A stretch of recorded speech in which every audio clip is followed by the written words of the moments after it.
오늘 함께서 우리에게 주시는 말씀은 신약성경 에베소서 6장 18절에서 19절의 말씀입니다. 제가 하나님의 말씀을 봉독하도록 하겠습니다. 모든 기도와 간구를 하되 항상 성령 안에서 기도하고 이를 위하여 깨어 구하기를 항상 힘쓰며 여러 성도를 위하여 구하라. 또 나를 위하여 구할 것은 내게 말씀을 주사 나로 입을 열어 복음의 비밀을 담대히 알리게 하옵소서 할 것이니. 아멘. 예수님께서 공생애를 시작하시면서 예루살렘에 오르셔서 가장 먼저 들르신 곳은 예루살렘 성전이었습니다. 마가복음 11장 말씀을 보게 되면 예수님께서 성전 앞에서 매매하는 자들, 즉 돈을 바꾸는 자들의 그 상과 또 비둘기를 파는 자들의 그 상을 다 둘러 엎으셨다라고 말씀하고 있습니다. 그 이유에 대해서 마가복음 11장 17절은 이렇게 말씀하고 있습니다. 함께 읽어보도록 하겠습니다. 이에 가르쳐 이르시되 기록된 바 내 집은 만민이 기도하는 집이라 칭함을 받으리라고 하지 아니하였느냐. 아멘. 하나님께서, 예수님께서 그것을 다 뒤집어 엎으시면서 이 성전은 만민이 기도하는 집이야, 그래서 너희가 그것을 다 바꿔놓았다라고 하시면서 그 상을 다 뒤집으셨다라고 말씀하고 있는 것이죠. 그런데 여러분, 이 말씀은 사실은 이사야가 이미 고백했던, 예언했던 그 말씀입니다. 이사야 56장 7절은 이렇게 말씀하고 있습니다. 이는 내 집은 만민이 기도하는 집이라 일컬음이 될 것임이라. 아멘. 같은 말씀이죠. 그러니까 사실 예수님께서 하셨던 이 말씀은 예수님이 하고 싶은 말씀이 아니라 과거 이사야를 통해서 하나님께서 주셨던 그 예언의 말씀을 동시에 선포하셨다라는 것이죠. 그런데요, 사실 이사야에게 이 말씀을 주셨던 이유는 이 성전은 만민이 기도하는 집이야 라는 것을 가르쳐 주시기 위해서 한 말씀은 아니었습니다. 이 말씀을 주셨던 이유는 비록 이방인일지라도, 구약시대에 여러분 이방인들은 사실은 함부로 그 예배의 자리에 나올 수가 없었잖아요. 근데 이방인일지라도 하나님과 연합한 그 이방인들의 제사는 하나님께서 기뻐하신다라는 것을 가르쳐 주기 위해서 이 말씀을 하였다는 것이죠. 그러니까 하나님을 믿는 자들이라면 그 사람이 어떤 자들인지, 이스라엘 백성들뿐만 아니라 다른 이방인일지라도 모든 사람들이 하나님 앞에 나와서 예배하고 기도하는 것을 하나님께서 기뻐하셔라는 것을 이사야가 선포했던 말씀이라는 것이죠. 그런데요, 이 말씀을 히브리어 원문으로 번역하면 우리가 지금 생각하고 있는 이 만민이 기도하는 집과 조금 다른 의미가 됩니다. 우리 히브리어 원문에 있는 말씀을, 직역 성경을 한번 같이 읽어보도록 하겠습니다. 시작. 참으로 내 집이 모든 민족을 위한 기도의 집이라고 불릴 것이다.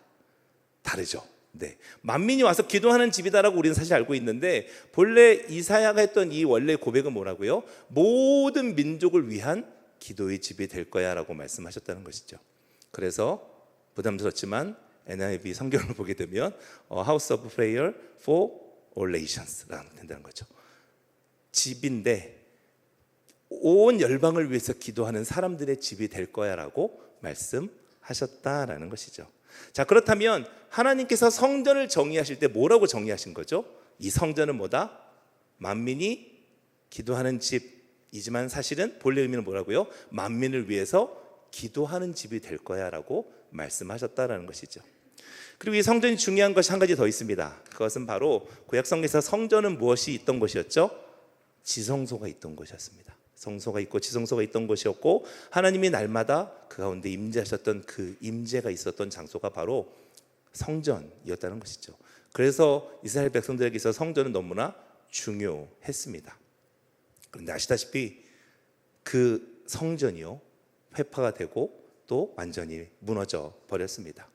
만약 그렇게 이 성전이 중요하다면, 또 그 언약궤가 그리스도인에게 여전히 필요했다라고 하셨다면 하나님께서 진작에 그것을 다시 찾게 하셨겠죠. 인디아나 존스 3편을 보신 분들은 그 언약궤가 다시 찾게 되는 것을 보신 분들이 계실 것 같습니다. 네, 하나님께서 만약에 정말 그 언약궤가 너무나 중요한 거야 라고 얘기하셨다면 그 언약궤를 반드시 찾게 하셨겠죠. 그리고 다시금 그 성전을 짓게 하셨을 것입니다. 그런데 2500년이 넘도록 하나님은 성전도 또 언약궤도 다시 찾거나 다시 짓도록 하지 않으셨다 않았다라는 것이죠. 그렇게 말씀하지 않으셨다라는 겁니다. 무엇 때문일까요? 그것은 구약의 그 성전이요, 예수님 안에서 영적인 실제로 전환되었기 때문입니다. 멋있는 표현이지 않습니까? 예수님 안에서 그 성전이 영적인 실제, 즉 예수 그리스도의 죽음과 부활로 인해서 그 예수 그리스도를 믿는 그리스도인 우리들이 바로 그 성전이 되었기 때문입니다. 그래서 사도 바울은 그리스도인들을 가리켜 이렇게 말씀하고 있습니다. 너희가 하나님의 성전인 것과 하나님의 성령이 너희 안에 계시는 것을 알지 못하느냐. 신약시대가 되면서 예수님이 오시면서요, 그 성령님이 우리 안에 함께 하심으로 인하여서 우리가 성전이 되었다라는 것입니다. 본래는 지성소가 있어야 했습니다. 그 지성소에 하나님의 언약궤가 있어야 했고, 그 시은자 그 사이에 하나님의 임재가 임해야 했습니다. 그런데 그 하나님이요, 성령 하나님으로 되셔서 우리 안에 거하시기 때문에 이제 너희가 그 성전이야 라고 말씀하고 계신다는 것이죠. 자, 그렇다면 그 성전인 우리들을 하나님께서는, 주님은 어떠한 관점으로 바라보실까요? 우리가 처음에 이야기했던 것처럼 만민을 위해 기도하는 집으로 보고 계신다는 겁니다. 하나님께서 우리에게 원하시는 것은요, 우리를 지으시고 우리를 보내신 하나님의 그 목적을 이루시는 것일 것입니다. 그것이 무엇이라고요?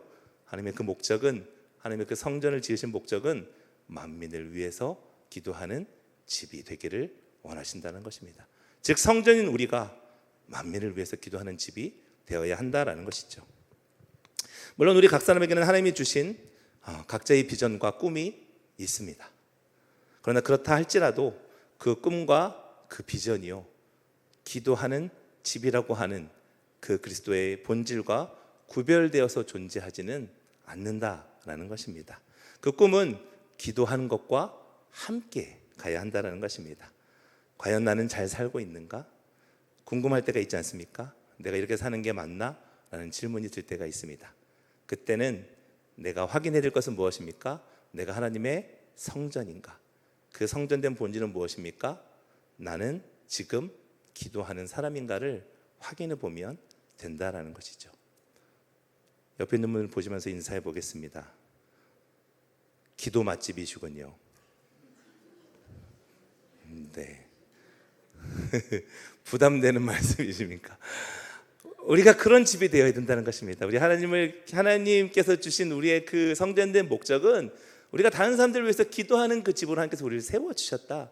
그것이 하나님께서 우리를 성전으로 삼으신 목적이다라는 것이죠. 그리고 오늘 본문은 그 기도에 관한 몇 가지 사실을 가르쳐주고 있습니다. 오늘 본문 18절의 말씀을 제가 읽도록 하겠습니다. 모든 기도와 간구를 하되 항상 성령 안에서 기도하고 이를 위하여 깨어 구하기를 항상 힘쓰며 여러 성도를 위하여 구하라 라고 말씀하고 있습니다. 첫 번째는 언제 기도하라라고 말씀하고 있습니까? 항상 기도하라라고 말씀하고 있습니다. 그렇죠.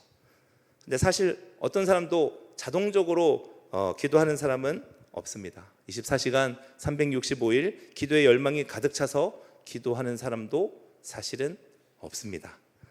기도하고 싶을 때보다 기도하고 싶지 않을 때가 더 많기도 합니다. 기도의 문이 열려 있을 때보다 기도의 문이 닫혀 있다고 생각될 때가 더 많다라는 것이죠. 얼마 전에 제가 한 새가족분과 이야기를 하면서 그 새가족분이 목사님, 제가 기도도 열심히 하고 싶고 이렇게 뜨겁게 막 찬양도 하고 싶은데 어려워요 라는 얘기를 하셨어요. 그게 사실 우리의 모습이라는 것이죠. 하고 싶지만, 하고 싶은 마음은 있지만 사실 그렇게 기도하는 것이 쉽지 않다라는 것입니다. 그래서요 18절은 이렇게 말씀하고 있습니다. 그래서 항상 힘쓰라 라고 말씀하고 있는 것이죠.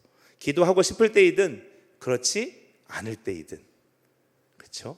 마음이 무거워 기도할 힘을 잃을 때이든 혹은 기도 열망이 막 일어날 때이든 어떠한 데든 상관하지 않고 너희가 기도에 힘써야 돼라는 것이죠. 여러분, 잘 되는 거라면 굳이 힘쓰라는 표현을 하지 않으셨겠죠. 쉽지 않지만 너희가 항상 기도할 수 있도록 힘써야 돼라고 말씀하고 있는 것입니다. 적어도 이 어노인팅 금요 기도회를 통해서 기도하시는 여러분들은 아마 이 말씀 가운데 이미 순종하시는 분이심을 믿습니다. 자, 그렇다면 다음은 누구를 위해서 기도해야 하는가? 18절 말씀 보게 되면 여러 성도를 위하여 구하라 라고 말씀하고 있습니다. 내가 좋아하는 사람이든 내가 싫어하는 사람이든, 내가 존경하는 사람이든 내가 무시하는 사람이든, 부자든 가난하든 가리지 말고 기도를 필요하는 그 여러 사람들을 위해서 기도하라 라고 말씀하고 있습니다. 지금 이것은 에베소 교인들에게 하는 말씀인데요, 사실 사도 바울이요 자신의 사랑하는 디모데에게 이와 동일한 말씀을 조금 더 정확하고 분명하게 하신 말씀이 있습니다. 우리 디모데전서 2장 1절부터 2절의 말씀을 함께 같이 읽어보도록 하겠습니다.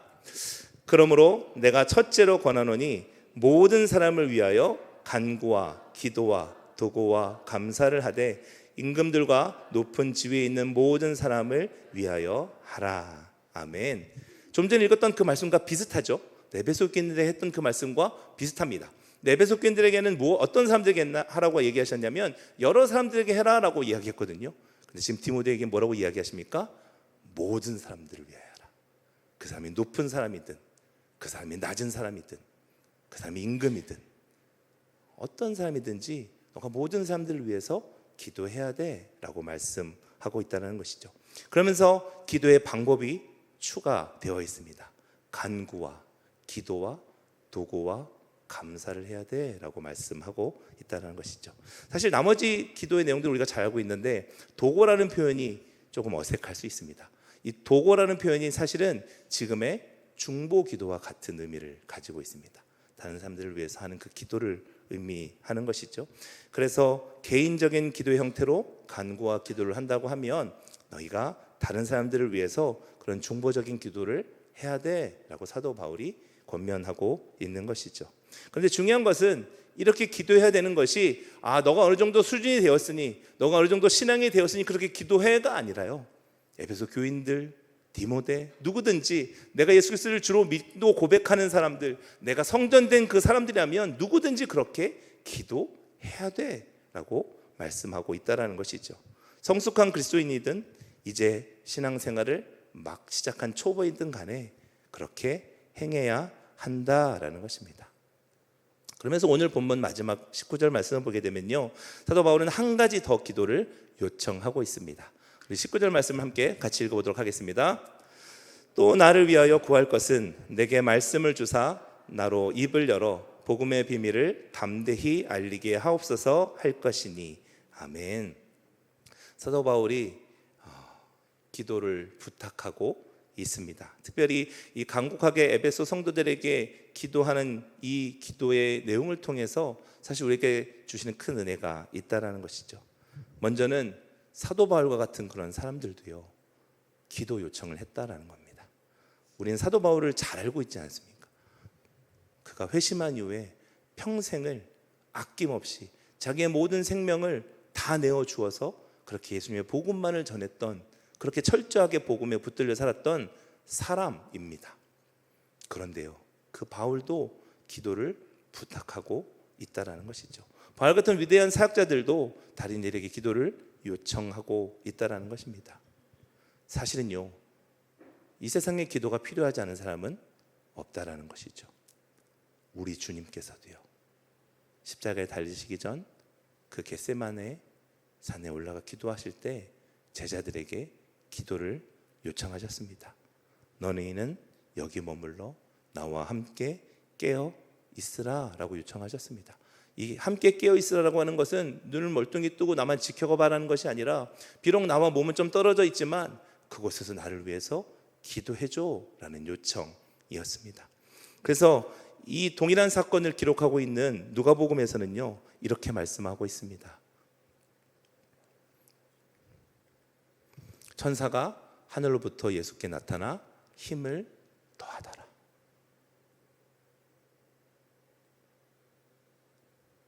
여러분, 천사가 예수님께 힘을 더한 이유가 무엇이겠습니까? 그 절체절명의 위기 가운데 함께 기도할 동역자가 필요했다라는 것입니다.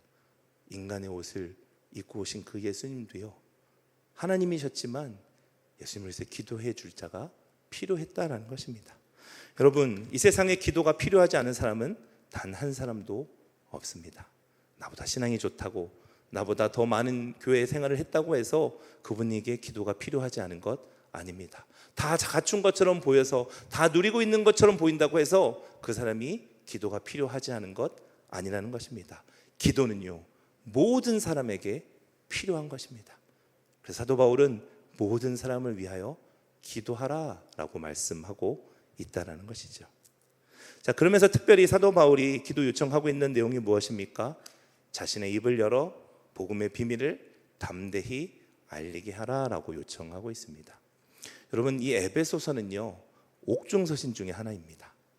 네, 우리 어성경 하신 분들은 앳빌골문을 기억하실 텐데, 사도 바울이요, 복음을 전하다가 감옥에서 쓴 편지였다라는 것이죠. 그런데 이 에베소서의 말씀 가운데 이 감옥에 갇힌 사람의 어떤 후회나 한숨이 섞여 있는 것을 우리는 볼 수 없습니다.